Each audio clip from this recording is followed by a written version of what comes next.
Buenos días, mi nombre es Sergio Lema y tengo el agrado de comenzar una entrevista con Brigitte Champertier de Rives, una mujer que ha dedicado su vida a transmitir esta información que Bert Hellinger nos ha legado con tanto amor. Brigitte pasea por todo el mundo llevando estas enseñanzas de Bert Hellinger y tiene un instituto en España, el Instituto Brigitte Champertier de Rives, y tengo el honor de poder entrevistarla y poder compartir esta información maravillosa que son las constelaciones familiares. Antes quisiera saber cómo llegaste tú a las constelaciones, cómo llegaste a este mundo de Bert Hellinger. Fue la época en que estaba separada, en que fue un momento muy duro y también pues con mucho tiempo libre, en que me formé durante estos años a diferentes terapias humanísticas, la Gestalt, el análisis transaccional, la nueva medicina, la hipnosis. Y un buen día en Madrid una amiga me dijo, oye, hay algo nuevo. Eran por los años 2000. Hay algo nuevo, algo muy sorprendente, que te tiene que gustar. Entonces fui. Me sorprendió y me movió tanto que estuve varios meses sin volver.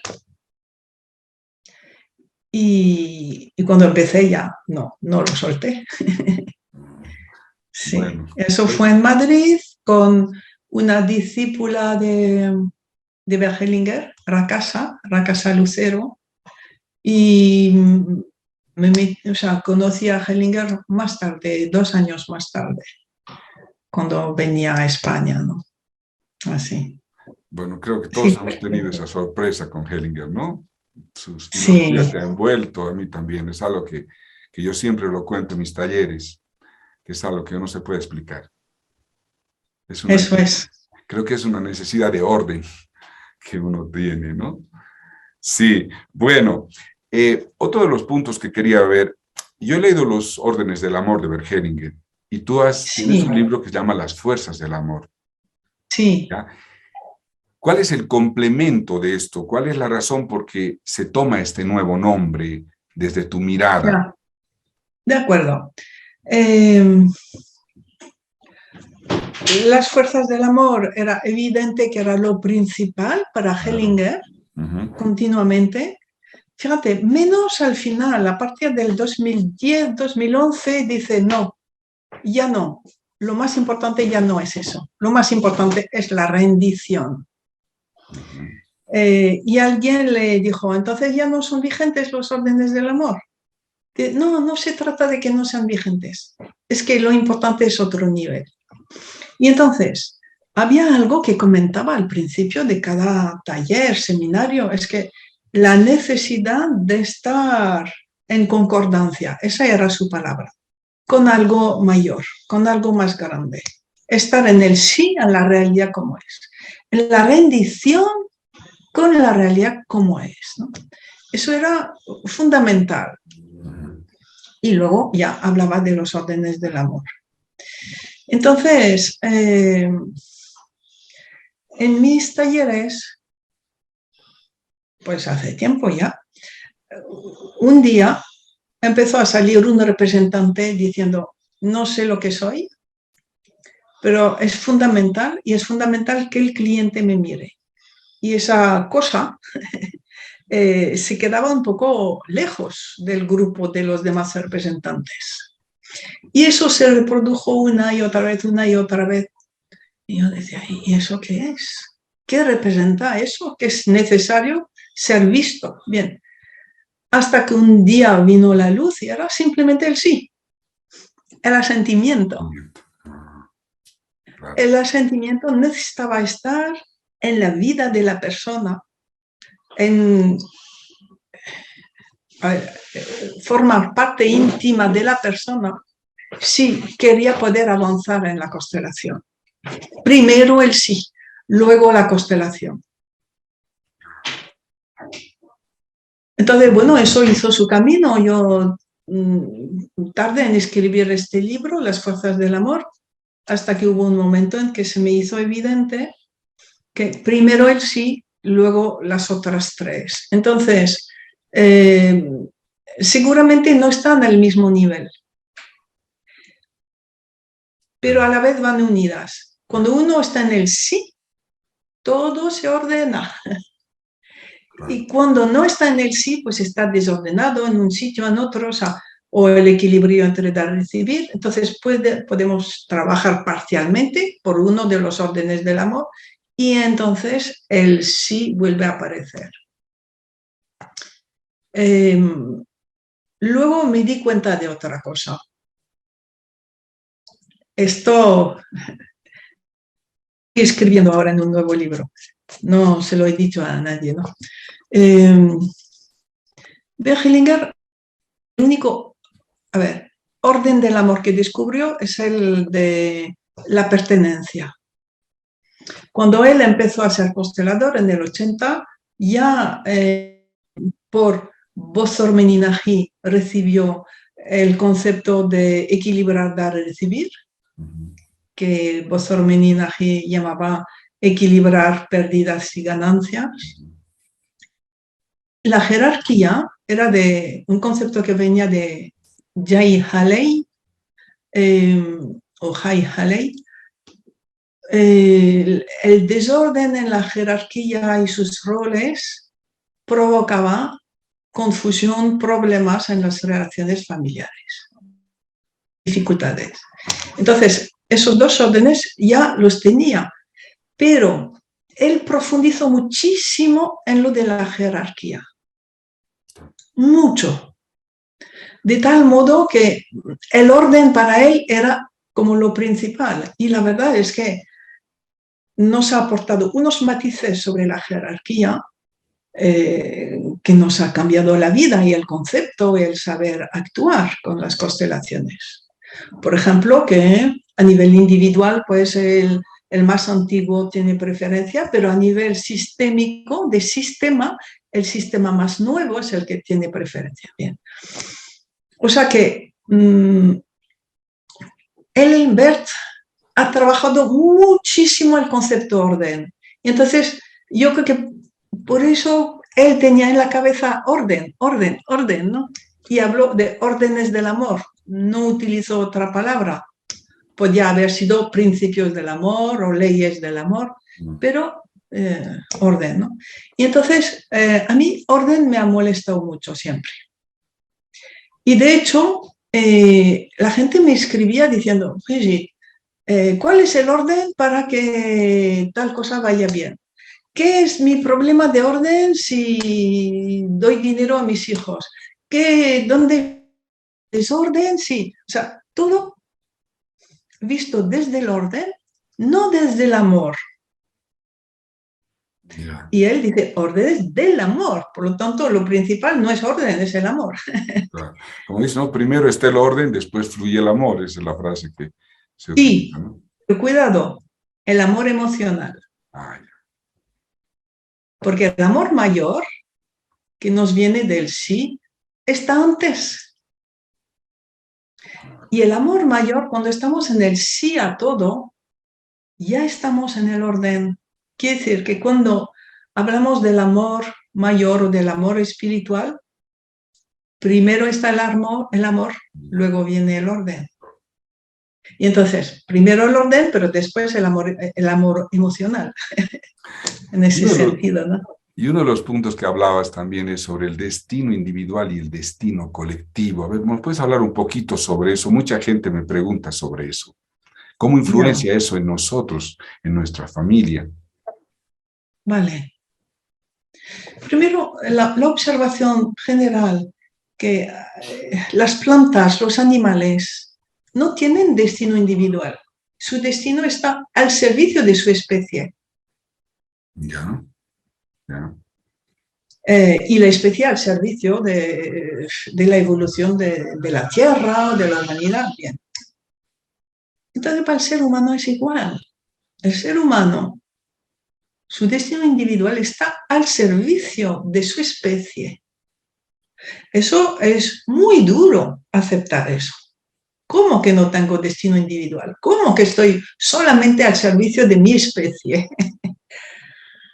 Entonces, precisamente lo que se ve es que el que se rebela contra eso, que dice yo primero, yo, su vida va cada vez peor, como observación.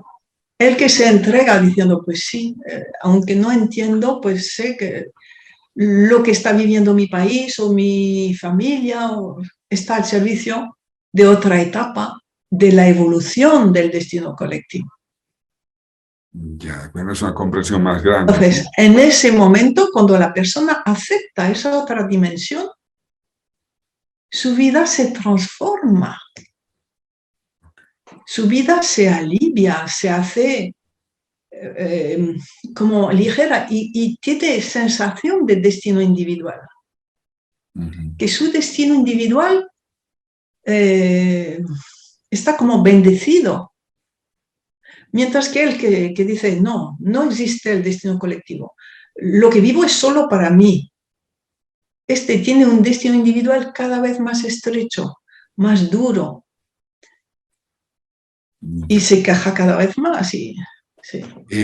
Brigitte, por ejemplo, en el caso de un país en guerra, ahí estamos ante un destino colectivo, ¿verdad?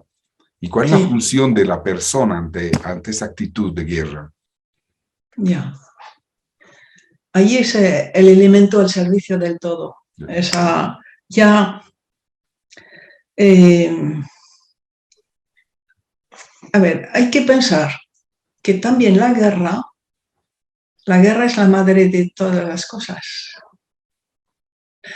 Quiere decir que la guerra va a ser la fuente de un gran salto evolutivo de la humanidad entera, o de toda esa parte de la Tierra.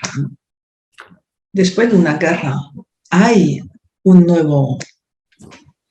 nueva evolución, un nuevo cambio de conciencia, transformación. Y allí, eso lo dice Bergelinger, que él también ha sido soldado tomado en la guerra. Ha estado durante un año con el fusil. Estuvo. Dice que en ese momento la persona está tomada por ese gran campo. Es un campo de resonancia mórfica en que no puede hacer otra cosa que eso. Y que de hecho los desertores de las guerras tradicionales, sus descendientes tenían un destino pésimo, de sentimiento de culpa por no haber estado con los compañeros, en el sacrificio de los compañeros, ¿no? Fuerte, sí. Fuerte, pero hay que entender el destino colectivo, ¿no? Sí, entonces allí es donde se ve que los descendientes de los soldados no les afecta que su antepasado haya estado en la guerra. Solo les afectará si ha habido crueldad, pero no si estaba en su deber de soldado. Siempre hablamos de que las víctimas atraen perpetradores, ¿no? Ese es un tema que cuando alguna vez se maneja, la gente entra en confusión, ¿no? ¿Cómo que yo voy a atraer algo que a mí no me agrada? Ya, ¿Podríamos mirarlo eso? Sí.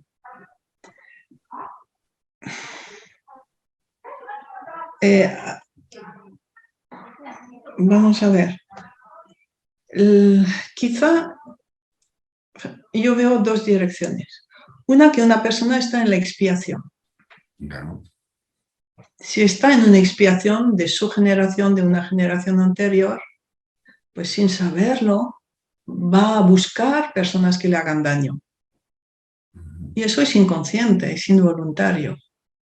¿Vale?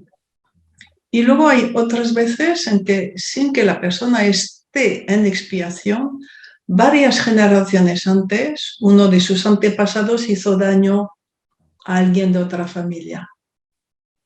Y esos descendientes, esa persona es descendiente y la otra es descendiente de una víctima.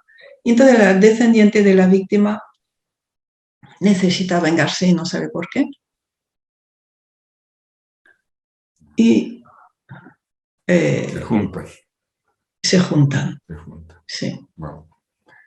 Y el comprender ese juntarse y, y reconocerlo desde una mirada amorosa, ¿libera eso para los que vienen después?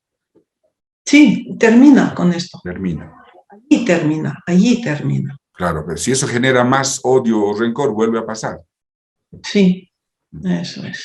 Eso es lo que la gente muchas veces se confunde con eso, ¿no?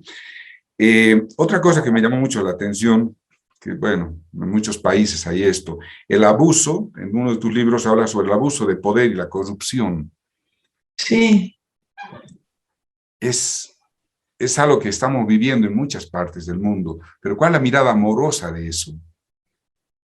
Entonces hay que ver cuál es la estructura de la persona que abusa. Es alguien que se siente con derecho a, que se siente no vista, que en la infancia no habrá sido reconocida, que habrá tenido un hermano preferido por la madre o por el padre y que esa persona pues necesita afirmarse. Y va a proyectar sobre los demás pues sus complejos de la infancia y su necesidad de tener poder. Es que de hecho cuando se constela pues se ve, cuando se constela el abuso de poder en la familia de origen, allí se ve una persona que se ha quedado con el rencor de no ser visto, de ser más pequeña que otro, y si eso se sana, desaparece el abuso de poder. Entonces el abuso de poder también puede venir de imitación de ancestros que también eran perpetradores o compensación de un ancestro víctima. Sí, en algunas constelaciones se ha visto, por ejemplo, que los padres han sido exiliados políticamente, ¿no? Y ellos, sin tener ni causa, terminan escapando del país para poder librarse de una cárcel que no tiene ni siquiera culpa, por condiciones políticas, por lo que sea. Esto están espiando entonces esto de los ancestros. Expiando o imitando, nunca se sabe muy bien. Ya. O imitando, porque están las dos dinámicas. Yo por ti, o sea, expío, o yo como tú. Y entonces... Perfecto. Wow. Interesante ese yo como tú y yo por ti, ¿no? Es una imitación, una expiación. Mira, gracias por eso. Eso y entonces, sí, mira, también hay una dinámica muy, muy interesante e importante, que es cuando hay un perpetrador y una víctima. Si en la familia del perpetrador nadie ve a la víctima con amor o con respeto, pues un descendiente en la familia del perpetrador va a ser una nueva víctima, va a llevar la energía de la víctima. Y al revés, en la familia de la víctima, si nadie honra al perpetrador, los descendientes se van a transformar en perpetradores. Y yo creo que el ejemplo es Israel. Claro que sí. Hay varios ejemplos actualmente. Otra cosa que me llama mucho la atención en tu libro, habla sobre, dice, las religiones llegan a ser muchas veces como semillas de violencia, ¿no? Nosotros, yo soy de Latinoamérica, y Latinoamérica como que está invadida por las religiones, ¿no? Y es fuerte. ¿Cómo explicarías ese concepto? Sí. Cuando la religión se basa o desarrolla la buena conciencia, que los buenos son los que piensan esto y todos los demás son malos. Esto en muchas religiones se ha desarrollado mucho y ha provocado guerras. Precisamente yo tengo derecho a matar a todos los que no creen como yo, no crean como yo, ¿no? Porque los demás son malos. Entonces, esa dimensión, yo creo que ya antigua o anticuada de las religiones, que es no aceptar a todos como son. Eso es semilla de violencia, porque es semilla de buena conciencia, yo tengo derecho sobre los demás. Sobre los demás, ¿verdad? Claro que sí. Ah, bueno, ahora lo tengo clarito. Solamente en ese sentido, sí, sí. Brigitte, hay tantos temas para hablar contigo que te daría 1000 preguntas, te vas a dar algunas más. Estamos en una época de mucho duelo, mucha gente está muriendo. Yo tengo un taller de duelos de alguna manera, ¿no? Pero desde la manera más simple. Pero ¿cuál sería la mirada desde las constelaciones sobre los duelos? ¿Qué debemos hacer los que nos quedamos? Sabemos que debemos honrar a nuestros muertos, pero ¿qué más podemos hacer para superar el dolor? Ya. Entonces, mira, primero, saber hacer el duelo quiere decir entregarse totalmente al dolor. Cosa que, pues, cuando tenemos a alguien que acaba de perder a alguien querido por ella, lo que intentamos es que no llore. Intentamos distraerla. Ven, déjalo, ya pasará, ya. No. Si uno está presente, estar presente quiere decir vivir la emoción del momento presente y nada más. Si estás en la alegría, te ríes. Si estás en el amor o en el miedo presente, vives para protegerte. Si es un duelo, es vivir el dolor y únicamente el dolor. Y entonces, mira, a mí me hizo mucho sentido Krishnamurti tiene un libro un poco sobre su biografía. Y cuando murió su hermano gemelo o hermano, se fue y se quedó como 10 días sin ver a nadie, sin comer, sin nada. O sea, solo 10 días. A los 10 días volvió, había hecho el duelo. Era ya otra persona, porque uno se transforma. Al hacer el duelo, uno integra el muerto. Crece, se transforma en otra persona. Y realmente él había vivido el duelo. Un duelo es algo muy rápido, terrible. Cuanto más rápido, más intenso, más desgarrador, como una locura, ¿no? Pero eso es hacer el duelo. Estar únicamente en el dolor. Sí, cuando te niegas la emoción. Entonces, del dolor, ayudar a las personas. Perdón, decía que cuando te niegas el enfrentar el dolor, vas a crear un duelo soberbio, un duelo que te va a durar muchos años. Sí, eso es. Entonces, en constelación, mira, podemos ayudar porque cuando una persona no consigue hacer el duelo, es que es fiel a otro muerto, sin saberlo, es fiel a otro muerto. Y yo he visto que en esos casos pones 2 muertos en el suelo, uno el que acaba de morir, pero la persona va al otro, sin saber, va al otro. Igual no sabe quién es el otro, un abuelo, un padre. Y entonces ahí hay que ayudarle a soltar el muerto con quien está intrincada, pero de quien no tiene que hacer el duelo, para poder ver al otro y hacer el duelo. Y entonces ya es muy rápido. Ya. Entonces es ayudar, quiere decir también aprender a soportar el dolor de los demás. Porque no queremos ver a la gente que sufra a nuestro lado.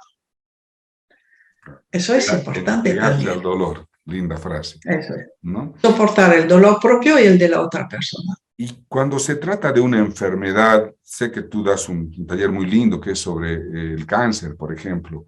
Cuando se trata de una enfermedad así muy larga, muy dolorosa, ¿cómo deben actuar la familia? ¿Cómo pueden orientarse para vivir esa experiencia que no es grata y es larga además, ¿no?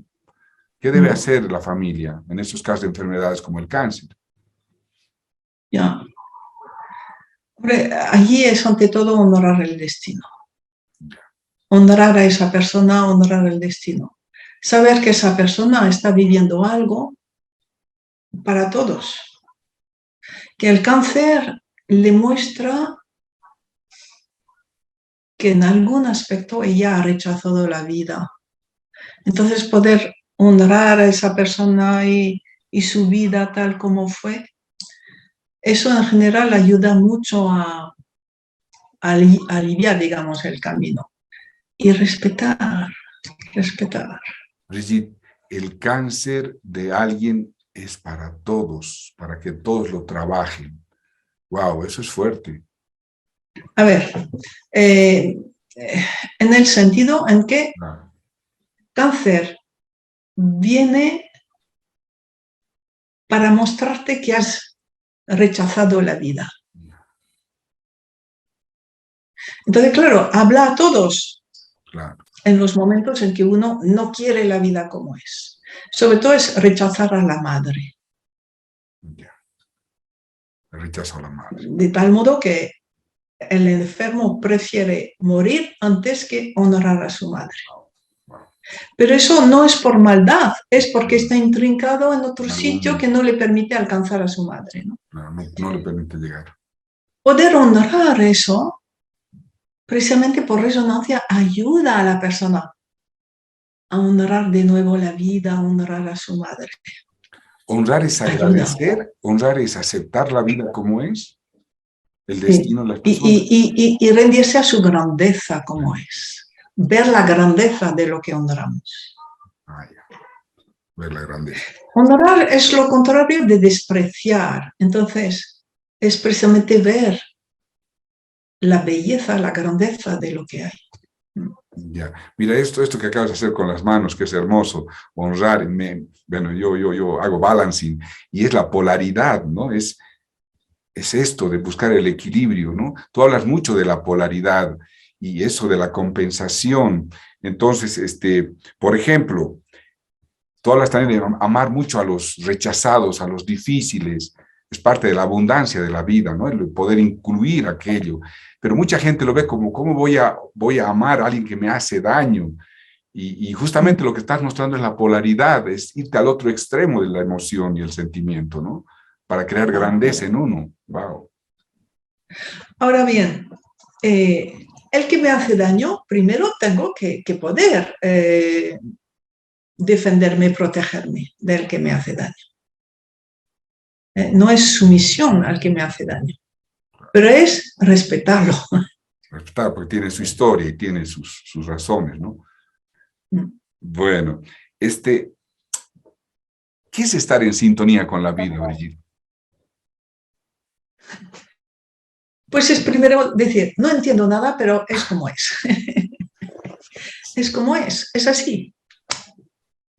No puede ser algo como yo quiera, ni que yo entienda, está más allá de lo que entiendo. Entonces, acepto vivirla lo más presente posible porque en el presente tendré emociones que me harán ver, que me harán crecer, que me harán también comprender más, expandir mi conciencia. Ya. Y esta es una pregunta que la doy, y de ahí tengo unas pequeñas preguntas de algunos alumnos, de alguna gente, ya que son pequeñas, pero esta es una pregunta que yo quiero mirarla con mucho respeto, escucharla. Tú hablas mucho del amor mayor. A mí, cuando te leí, me conectó con algo más grande, pero quisiera escucharlo de tus palabras para la gente, porque lo dices de una manera, lo escribes de una manera tan linda, me gustaría escucharlo de ti. ¿Qué es el amor mayor? Ya. Mira, es en los años en que hablaba Hellinger, Bert Hellinger, del movimiento del espíritu, del amor del espíritu. Él hablaba de que el espíritu es algo externo, es un campo externo al ser humano. Lo dijo hasta eso, el 2010-2011. A partir de ese momento no volvió a mencionar el espíritu, sino otro campo. Y que esta fuerza en nosotros. Y yo también eso lo experimenté justo en esa misma época. Entonces, el amor del espíritu lo he traducido por el amor mayor, el amor de algo más grande. Y cuando estamos en sintonía con algo más grande, con la vida como es, tocamos el amor mayor. El amor a todo exactamente como es. A que no hace falta ni más tiempo ni menos tiempo. Que no hace falta que nadie cambie. Que todo es como tiene que ser. En una dirección que desconocemos, que está mucho más allá de nuestra capacidad, pero que está basada en el amor, para el amor. Y yo lo entiendo también como la meta de la evolución, que el Big Bang, o ya ni se habla de Big Bang tampoco, pero este universo o multiverso ha empezado a existir como amor en crecimiento. Y la evolución del destino colectivo es hacia ese amor mayor realizado, alcanzado. Amor en acción, alcanzado. Entonces, de vez en cuando conectamos con ese amor de lo más grande, con el amor que dinamiza la existencia. Sabes que cuando hablas de ese amor mayor es como que se te expande el pecho, es una conexión impresionante porque llegas a las fibras, ¿no? Creo que todos tenemos ese pedazo dentro de nosotros y tenemos que comenzar a revivirlo, a reconocerlo para poder cambiar este mundo en este proceso evolutivo que tiene su paso, ¿no? Bueno, ahora te voy a hacer preguntas de todos, la he llamado. Dice, ¿por qué es tan difícil estar en el orden? ¿Qué nos puede sugerir para ordenar a nuestras familias y evitar que eso pase a nuestros descendientes? Son palabras de gente común que no tiene mucha información sistémica, pero cuando escuchan del orden, dicen, ¿por qué nos es tan difícil ordenarnos? ¿Por qué tengo que respetar a mi madre si mi madre es mala? ¿O por qué tengo que, no sé, volverme madre de mi esposo? Esas cosas que son comunes en las constelaciones. Ya. Primero, te das cuenta que cuando no estás en tu sitio, las cosas van mal. y que después, a posteriori, te darás cuenta que las cosas en tu vida, en la vida de tu familia, han mejorado muchísimo desde que te has ordenado, ¿no? O sea, es un poco a posteriori verlo. ¿Y por qué nos desordenamos? Pues porque tenemos tantas intrincaciones del pasado, que el niño pequeño pues se identifica a todos los que sufrieron antes, si ve a sus padres, bueno, pues mamá, no te preocupes, yo haré de mamá tuya.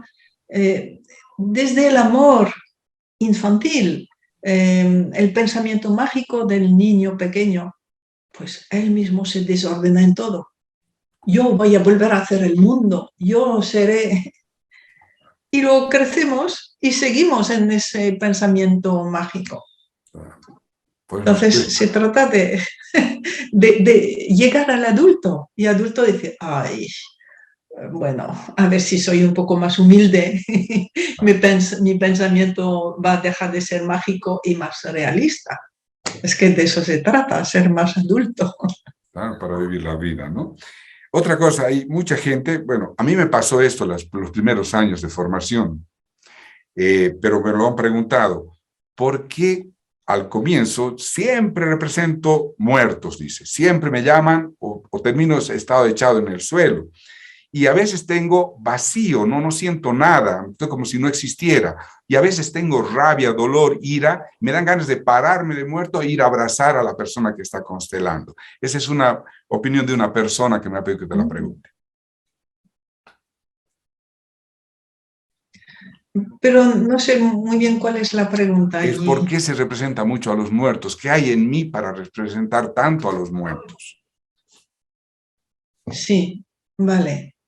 Yo diría más bien al revés. Mira, imagina, tú estás viviendo, hay como ser humano muchas cosas que no quieres ver, no quieres asumir, no quieres agradecer, bien. Y luego te mueres. Y cuando te mueres hay como un balance de todo lo que has hecho. Y lo que estás sin asumir, ay, ya es demasiado tarde para que yo cambie algo. entonces recae sobre mis hijos, mis nietos. Lo que yo no termine, ellos lo tienen que terminar. Es ley de vida, es así. ¿Qué le vamos a hacer? Así ha sido la existencia. Es sistémica, sistémica. Claro. Entonces, el pequeño vive primero todo lo que los grandes no terminaron. Por eso uno siempre representa eso. Perfecto. ¿Es posible autoconstelarse? Sí, teniendo un gran grado de lucidez, un guía muy potente para no estar en autocompasión con uno mismo o no interpretar. Es difícil en ese sentido porque uno va a interpretar un poco a favor suyo, pero con mucho crecimiento pues sí que es posible. ¿Y Claro algún que sí. ejercicio que nos pueda sugerir para comenzar a reconocer esa conciencia?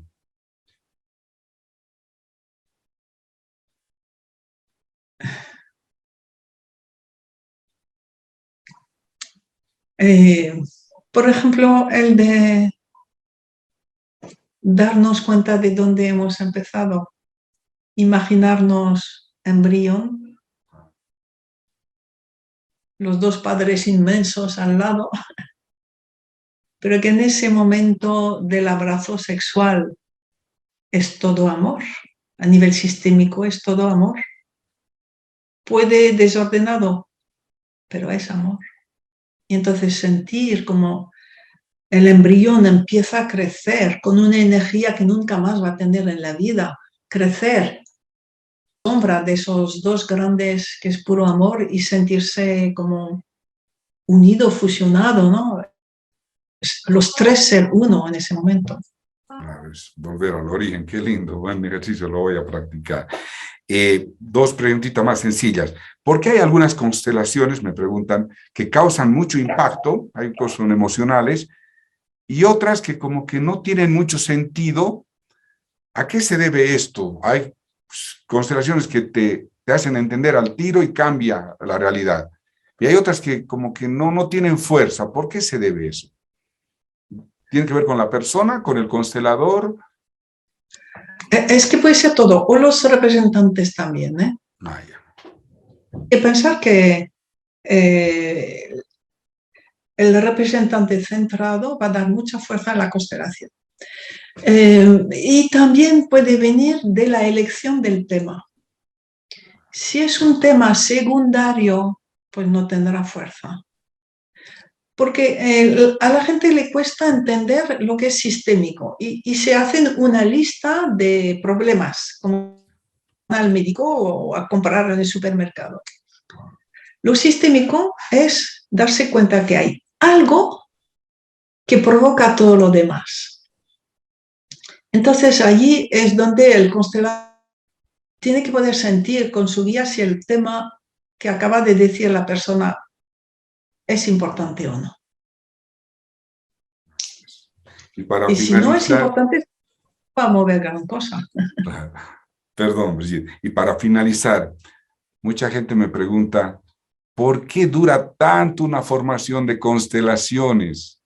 Porque hay técnicas que en un mes uno ya sale a trabajar, dice. Mira, al principio Bergelinger decía, 3 meses de formación y ya está. Siempre que el constelador ha entendido perfectamente todo lo sistémico. Entonces creo que ahí está la dificultad. Comprender personalmente lo sistémico, que hace falta mucho trabajo interno. Es que no es tanto un trabajo intelectual, sino trabajo interno. Y el trabajo interno, pues necesitas tiempo. Tienes un cambio, tienes que dejar pasar unas semanas para poder abordar otro cambio que te va a cambiar también. O sea, es algo así progresivo. Como las No es algo patitas de intelectual cebolla. que puedes hacer en 2 meses. No lo es. Claro. No es.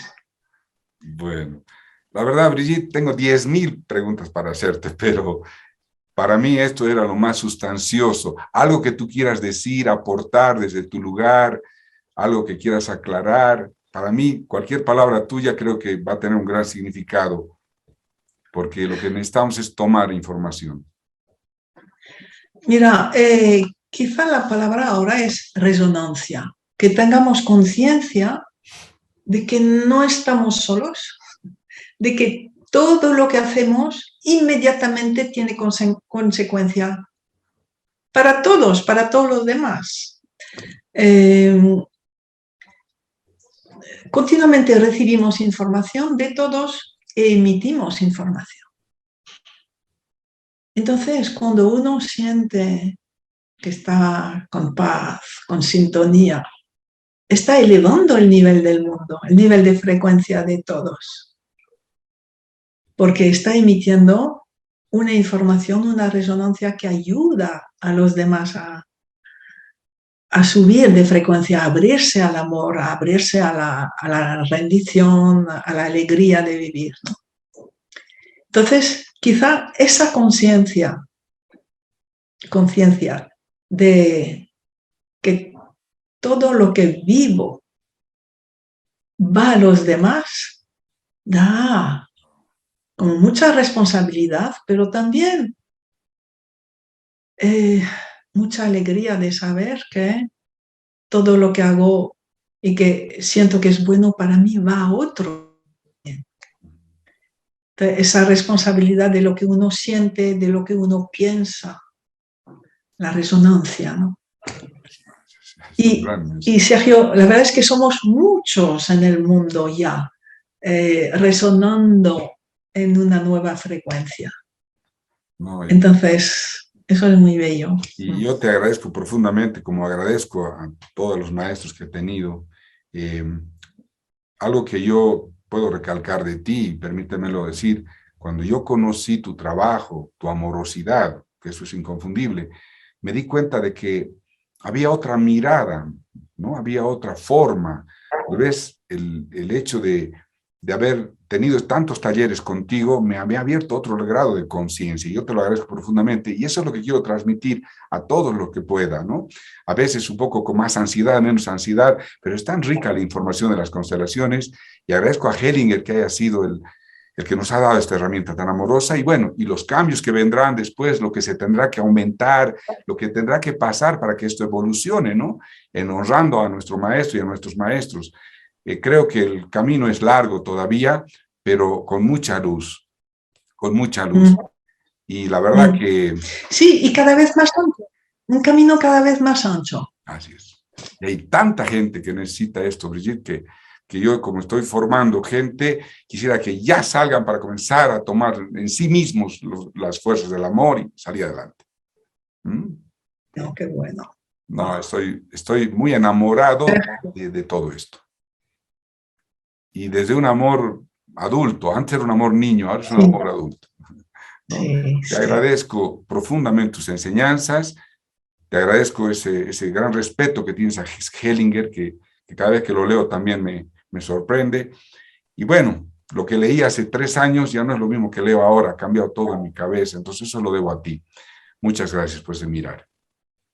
Pues Sergio, gracias, te admiro mucho y deseo que te vaya realmente lo mejor y que se exponga mucho todo lo que estés haciendo. Y espero tenerte en el centro la tranquilidad. Por esa entrevista. Espero tenerte algún día en el centro, cuando ya tenga todo armado y tenerte a ti, a tu esposo, y a Gema, Marta y a todos los que puedan venir de allá. ¿Ah? Nos despedimos. Gracias. Hemos estado con Brigitte Champertier de Rives, una discípula de Hellinger, una mujer admirable, maravillosa y que siga adelante. Gracias, muchas gracias.